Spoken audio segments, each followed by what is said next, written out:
मुझे कई बार तो सर लगता है कि इसको सही असल असल जो ईश्वरीय न्याय मनीष सिसोदिया के साथ हो रहा है। इसने जो कुमार विश्वास के साथ अपना अहंकार दिखाया था, आज उस अहंकारी सिसोदिया को अदालत में गिड़गिड़ाते हुए देखना देश को रोचक था। और मैं अक्सर ये बात नए तरीके से कहता हूं कि हर सिसोदिया को समझना चाहिए, आपको जब औकात से ज्यादा कोई कुछ मिल रहा हो तो थोड़ा डरिए, अहंकार से भी डरिए और इस बात से भी डरिए कि अपनी औकात तो सबको पता होता है। सिसोदिया को भी पता होगा कि अरविंद केजरीवाल ने इतने काबिल लोगों को के पिछवाड़े पर लात मार के सिसोदिया जैसे अयोग्य व्यक्ति को दिल्ली की इतनी बड़ी सत्ता कैसे दी। सर क्या भगवंत मान को भी समझ आने लगा कि वो भी तो ऐसा ही नकारा है, उसके बगल में कोई बैठने को तैयार नहीं है। सिसोदिया के जेल जाने से क्या भगवंत मान डर गया? अमृतपाल के मामले में क्या उसे समझ में आ गया कि अब केंद्र की सरकार सख्त होगी, इस मामले में यदि खालिस्तान एंगल आया तो अमित शाह तो लटका करके मारेंगे। ये हाँ आज भगवंत मान के प्रेस कॉन्फ्रेंस, इस अमृतपाल पर केजरीवाल एंड गैंग का अपने आप को राष्ट्रभक्त बताना, ये अमृतपाल जो इतने दिन से उत्पात मचा रहा था, अमृतसर के थाने पर कब्जा कर लिया, तब तक इन लोगों की राष्ट्रवाद नहीं जग रहा था, आज तक केजरी का राष्ट्रवाद जग गया, भगवंत मान का राष्ट्रवाद जग गया। हाँ मनीष जी, ये बड़ा मोड़ है दोनों धूर्तों के बीच की अहम की लड़ाई में। ये मनीष जी जरा गौर करिए कि जिस दिन अजनाला थाने पर हमला हुआ या उससे पहले वो जेल के अंदर सिद्धू मूसावाले के हत्यारों की हत्या हुई, जिसका फेसबुक पर लाइव हुआ, उसके बाद उन हत्यारों ने लाइव इंटरव्यू दिया एबीपी को। ये सब नाटक होते रहे, लेकिन ना भगवंत मान बोल रहा था ना केजरीवाल बोल रहा था। बिल्कुल ऐसे थे कि जैसे ये सब सारी घटनाएं किसी और प्रदेश में या किसी दूसरे देश में हो रही, ऐसे पागल बने हुए थे, नगण्य नजर आ रहे थे, दुनिया भर का ज्ञान बटोर रहे थे। ये सिसोदिया के लिए छाती पीट रहा था, ये भगवंत मान दौड़ दौड़ के दिल्ली जा रहा था, और ये बिल्कुल जैसे पंजाब में कुछ हो ही नहीं रहा। ये एकदम से इनको ज्ञान आया, एकदम से इनको ज्ञान आया कल से। तो ये बताओ, ये जरा ईगो की लड़ाई समझिए, भगवंत मान आज बोला क्यों?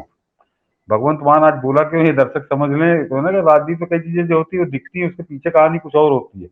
कल मनीष जी एक वो खैराती इंटरव्यू हुआ न्यूज चैनलों पे, केजरीवाल का इंटरव्यू था न्यूज 18 पे, और वो ऐसा लग रहा था कि जो इंटरव्यू लेने बैठा वो किशोर अजवाणी था, उनका बड़ा मशहूर स्टार एंकर है।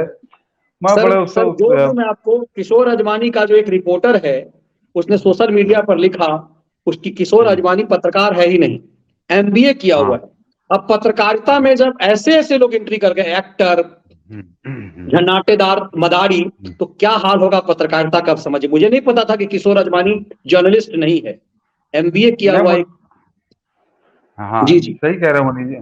नहीं मनीष जी, वो जब चला तो मैंने कहा देखूं क्या कह रहा है, वो चौपाल लगाए हुए थे। तो मनीष जी जब वो इंटरव्यू शुरू हुआ तो 5 ही मिनट में मेरी समझ में मुझको ऐसा लगा कि इंटरव्यू शुरू करने से पहले केजरी ने पहले कमरे में बंद करके लात घूंसोस मारा है, उसने कहा चल वे मेरा इंटरव्यू ले।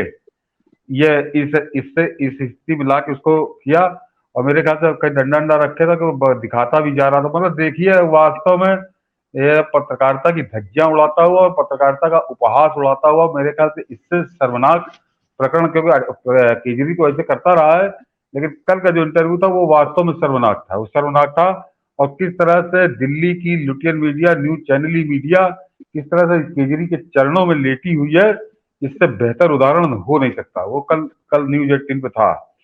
तो उसमें मनीष जी उससे पहले उसने प्रवचन दिया अपना, इंटरव्यू शुरू करने से पहले केजरीवाल 5-10 मिनट बोला, और अभी मैं बता रहा हूँ कैसे बिके हुए हैं लुटियन दलाल। वो लड़ाई इन दोनों की होगी अब। तो मनीष जी जो केजरीवाल ने अपना प्रवचन दिया उसमें पंजाब पे वो बोला, वो पंजाब पे बोला, मैं बिल्कुल उसको निकाला है तो दर्शक पहले जरा सुन ले, तब ज्यादा समझ में आएगी बात।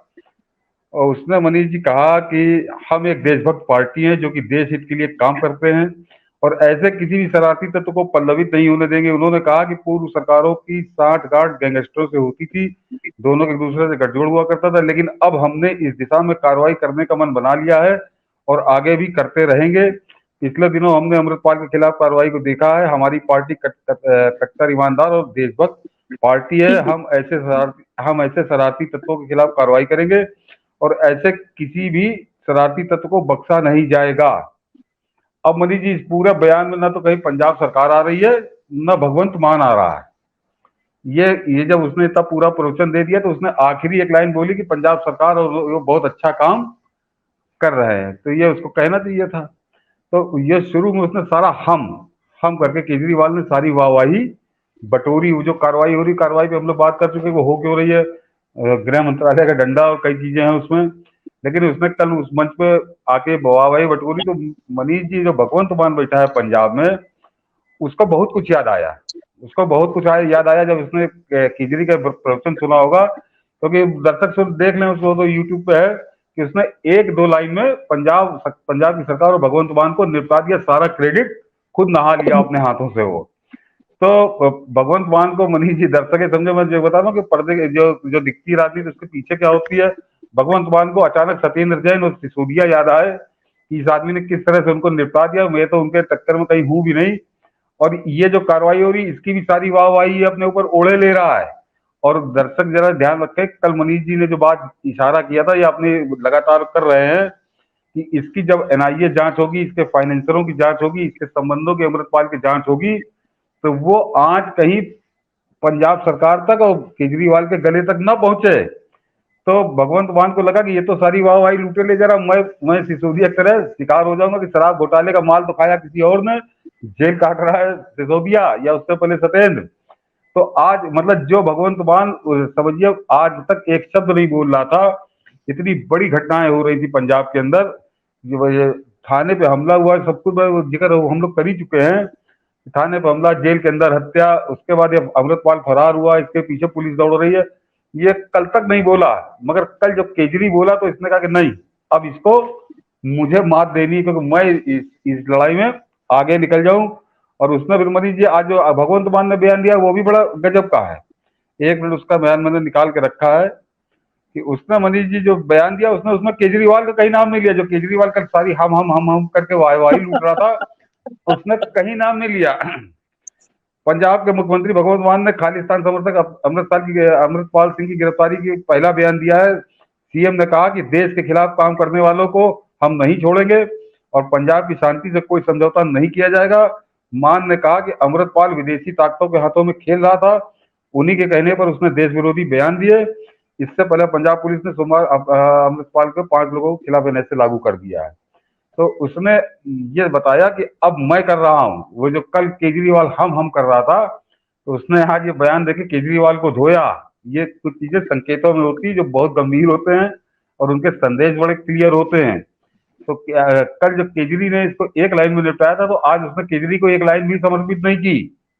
जैसे कांग्रेसी कहते हैं ना कि कांग्रेसी कुछ भी हो जाए अच्छा बुरा तो कहते हैं राहुल गांधी जी के निर्देशन में, राहुल उसने उसने केजरी के निर्देशन में या केजरी के मार्गदर्शन नहीं कहा, उसने सब सारा क्रेडिट खुद लेने की कोशिश की। हालांकि क्रेडिट ना उसको है ना इसको है, लेकिन इन दोनों में युद्ध शुरू हो गया। और उसकी वजह यही है कि इसको समझ में आ गया कल वाले केजरी के बयान के बाद, ये आदमी देखिए मिले दोनों हैं।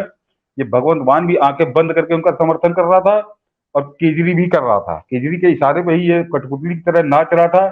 लेकिन कल जब केजरी ने इसको किनारे करके सारी वाहवाही खुद लूट ली, तो इसको लगा कि लगता है शराब घोटाले की तरह यहाँ आतंक घोटाला, ये पंजाब का आतंक घोटाला है। दर्शक समझ लें कि आतंकवाद के नाम पे किस तरह से देश बेच रहे हैं ये लोग। तो इसको लगा कि ये तो ले जाएगा और मैं खलनायक बन जाऊंगा। तो आज इसने रंग बदला और अपने गुरु को आईना दिखा दिया कि तुम नहीं, मैं, ये मेरी सरकार, मैं मुख्यमंत्री, मैं ये कर रहा हूं। तो ये एक तरह से आज शुरुआत हुई है दोनों गुरु चेले के बीच एक दूसरे को मात देने की, दांव देने की। दगाबाजी, दांवबाजी, झूठ परे मक्कारी इस पार्टी के डीएनए में है और ये अच्छा है ये युद्ध जरा शुरू हो। और मनीष जी अगर आप ध्यान हो, हम लोगों ने जब चर्चा की थी, जब इनकी सरकार बनी थी उसके 5 दिन बाद जो है हम लोगों ने डिबेट की थी, जब केजरीवाल पहले पंजाब गया था सरकार बनने के बाद, और ये लोग गुरुद्वारा वहां गए थे स्वर्ण मंदिर में। तो दर्शक जरा उसको एक बार अगर ढूंढ लेंगे, गूगल मिल जाएगी फोटो, मैं आज ढूंढा था अभी मुझे मिली नहीं, हम लोगों की डिबेट थी। तो उस दिन मैंने कहा था कि जरा बॉडी लैंग्वेज देखिए भगवंत मान की, वो अकड़ के चल रहा था और केजरी उसके पीछे वैसे चल रहा था कि मुझे 2011 का केजरी याद आ गया, जो केजरी जो मफलर बांध के और पुताई वालों की चप्पलें पहन के चला करता था, उसी तरह से दबा दबा पीछे पीछे था। भगवंत मान पूरे रंग में आ चुका था। अमृत वो लेते ही लेता है रोज शाम को, तो वो है ना कि का गाना है कि चूहे ने जब विस्की पी ली तो कड़क के बोला कहाँ है बिल्ली, तो वो इसके वो दवा वो रोज लेता है। तो अब ये यहाँ से लाइन खींचना शुरू हुई है। अब ये भी दर्शक नोट कर लें कि अब ये लाइन बड़ी होती चली जाएगी, क्योंकि वो जो आतंक घोटाला है पंजाब का, उस पर पीछे केंद्र सरकार की निगाह बहुत टेढ़ी हो चुकी है।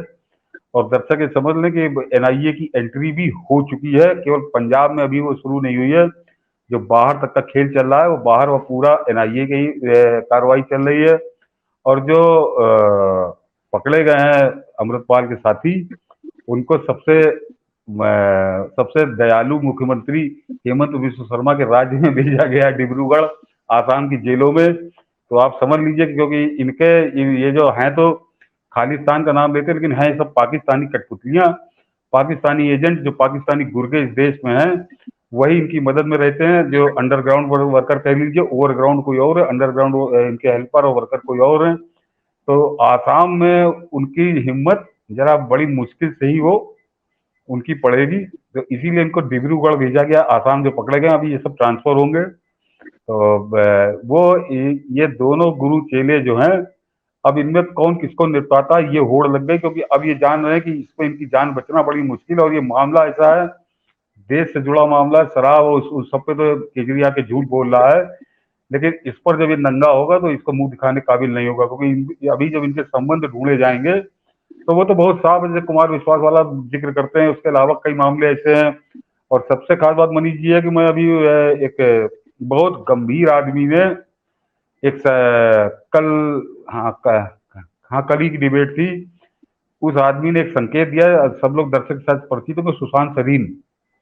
वो पहले अजीत डोभाल के साथ वो विवेकानंद फाउंडेशन में ही थे, और वो अब भी है। अजीत डोभाल तो उससे अलग हो गए।